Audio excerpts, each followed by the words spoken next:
কেনেকৈ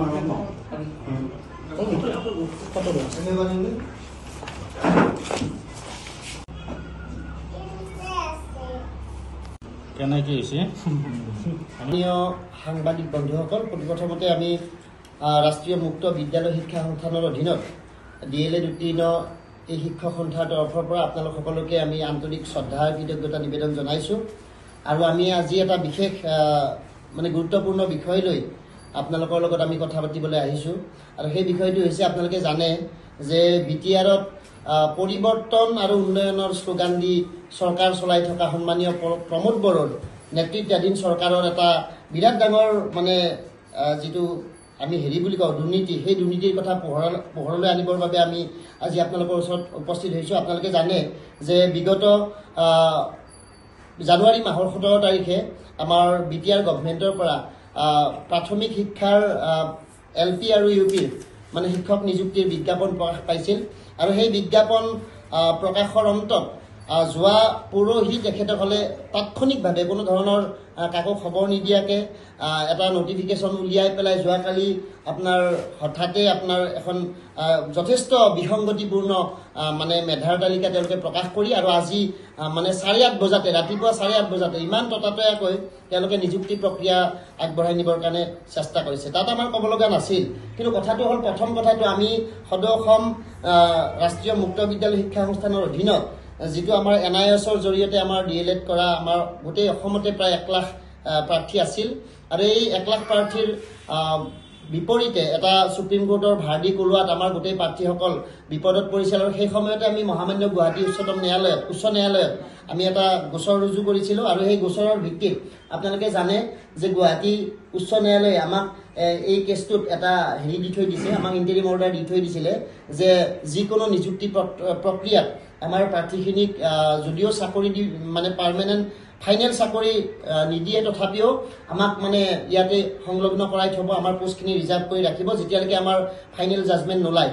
কিন্তু কথাটো হ'ল, এই মহামান্য গুৱাহাটী উচ্চ ন্যায়ালয়ৰ আদেশ মানে ভৰিৰে মোহাৰি যোৱাকালি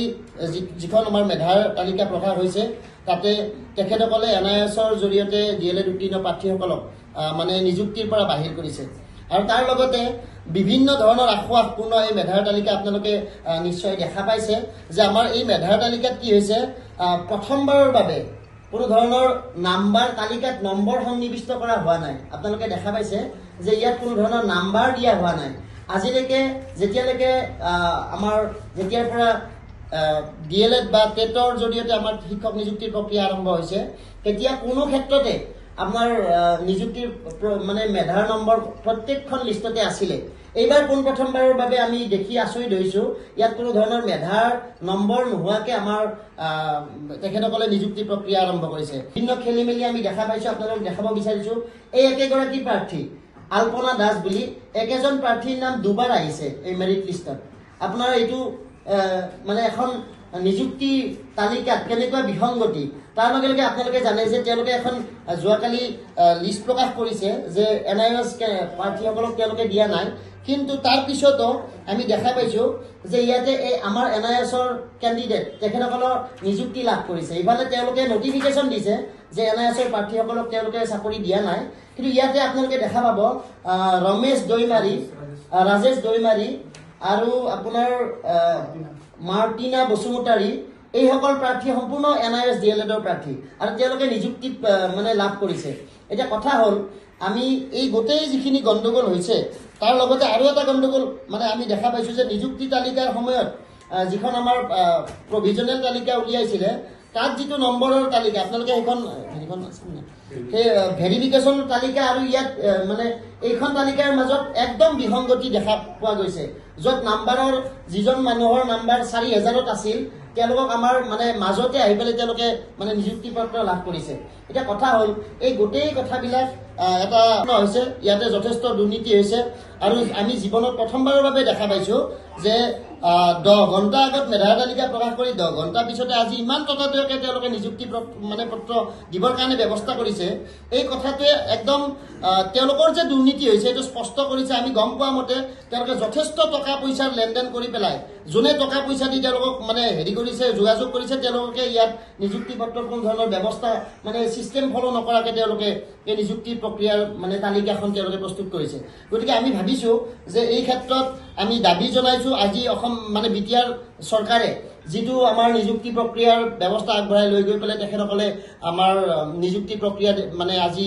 নিযুক্তি পত্ৰ বিতৰণ কৰিবলৈ গৈ আছে আমি তাৎক্ষণিকভাৱে এই নিযুক্তি প্ৰক্ৰিয়াটো বন্ধ কৰিবৰ কাৰণে আমি সদৌ অসম ৰাষ্ট্ৰীয় মুক্ত বিদ্যালয় শিক্ষা অনুষ্ঠানৰ অধীনত DLED উত্তীৰ্ণ শিক্ষাগুৰুসকলৰ এই সন্থাৰ তৰফৰ পৰা আহ্বান জনাইছোঁ দাবী জনাইছোঁ আৰু অন্যথাই আমি যিহেতু মহামান্য গুৱাহাটী উচ্চ ন্যায়ালয়ৰ এটা আদেশ তেখেতসকলে ভৰিৰে মোহাৰিছে আমি আচলতে আজি লজ্জিত হৈছোঁ দুখিত হৈছোঁ বিটিআৰৰ বাসিন্দা হিচাপে যে কোনোবাৰে আমাৰ মহামান্য উচ্চ ন্যায়ালয়ৰ আদেশ মানে ভংগ কৰি কোনো গভৰ্ণমেণ্টে কিবা কৰা আমি নজিৰ দেখা নাছিলোঁ কিন্তু এইবাৰ প্ৰথমবাৰৰ বাবে বিটিআৰ গভৰ্ণমেণ্টে তেওঁলোকে নিজৰ খেলসূচী মতে মহামান্য উচ্চ ন্যায়ালয়ৰ আদেশ এটাক নিৰ্দেশ এটাক তেওঁলোকে ভেঙুচালি কৰিছে গতিকে ইয়াৰ বাবে তেখেতসকলে নিশ্চয় শাস্তি পাব লাগিব আৰু তেওঁলোকে যদি এই নিযুক্তি প্ৰক্ৰিয়াটো বন্ধ নকৰে তেতিয়াহ'লে আমি অনতিপলমে আমি মহামান্য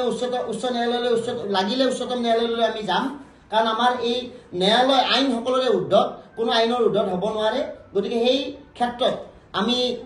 আজি এই সংবাদমেলৰ জৰিয়তে আমাৰ বিটিআৰ গভৰ্ণমেণ্টৰ শিক্ষা বিভাগলৈকে আমি দাবী জনাইছোঁ তেখেতসকলে অনতিপলমে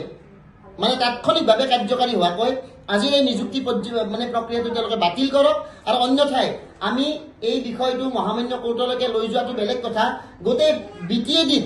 আমি এটা বিশেষ মানে পৰিৱেশ গঢ়ি তুলিম কাৰণ আমাৰ বিটিআৰত গোটেই NISৰ জৰিয়তে DLED উত্তীৰ্ণ প্ৰাৰ্থী প্ৰায় 7,000ৰ পৰা 9,000জন আমাৰ প্ৰাৰ্থী আছে গতিকে আমি সকলোৱে মানে অতি কম সময়ৰ ভিতৰত যেহেতু আজি তাৎক্ষণিকভাৱে তেওঁলোকে নিযুক্তি প্ৰক্ৰিয়া আৰম্ভ কৰিছে গতিকে আমি আজি প্ৰতিবাদৰ কাৰ্যসূচীলৈকে যাব খোজা নাই আমাৰ মানুহবিলাক তেখেতসকল মানে মানসিকভাৱে ভাগি পৰিছে গতিকে আমি দুই এদিনতে সেনেকুৱা ধৰণৰ এটা জংগী আন্দোলন আমি গঢ়ি তুলিম আৰু তাৰ লগে লগে আমি মহামান্য উচ্চ ন্যায়ালয়লৈ যাতে যাব নালাগে তাৰ কাৰণে আমি তেখেতসকলক আজি দাবী জনাইছোঁ